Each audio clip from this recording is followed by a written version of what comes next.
In today's video, I will be performing a Redline wheel swap on this 1967 Shelby GT500, which is based on the body shape from Eleanor from the 2000 movie Gone in 60 Seconds.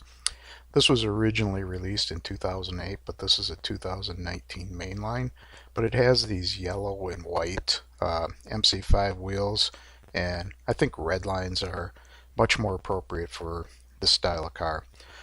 I'm also going to add some details to the front and rear lights and probably add a little more chrome on the rear bumper and a few other little details, maybe to the rear tail lights by using a red Sharpie over the Molotow chrome. The wheels will be Brightvision deep dish Redline cap wheels.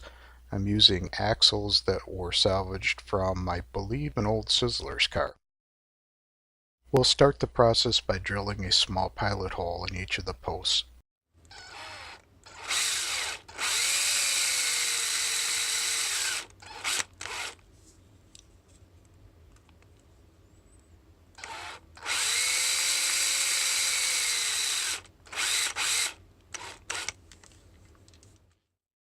Next, we'll move to a larger bit to remove the tops of the rivets.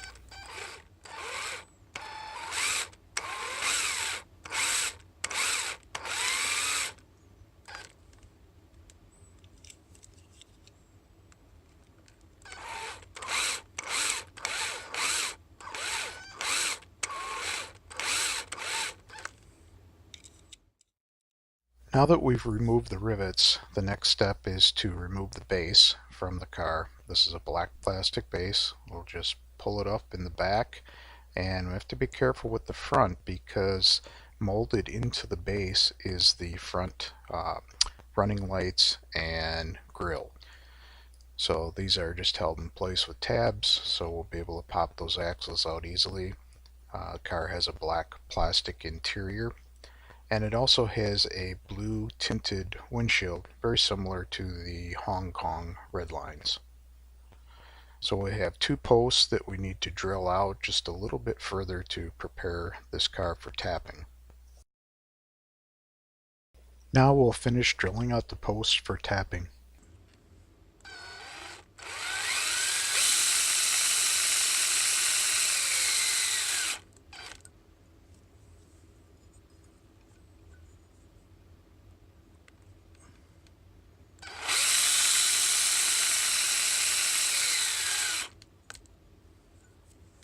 To tap the posts for the screws, I like to use a little bit of very lightweight machine oil.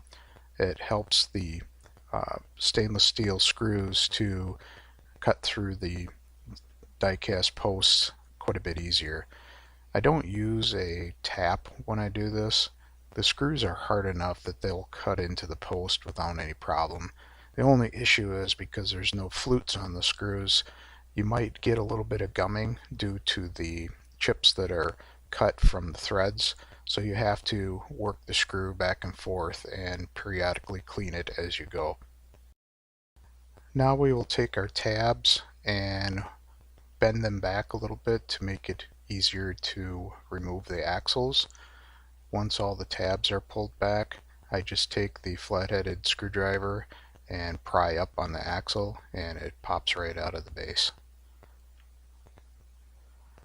Then we will take our replacement wheels and axles and insert them into the positions and make sure they line up and fit okay. Once I've verified that everything is correct and in place, I'll use a little dab of super glue to hold the axles in place because it's hard to bend the tabs back. They get weakened when you pull them apart. Here's a few before and after comparison shots.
I hope you enjoyed this video.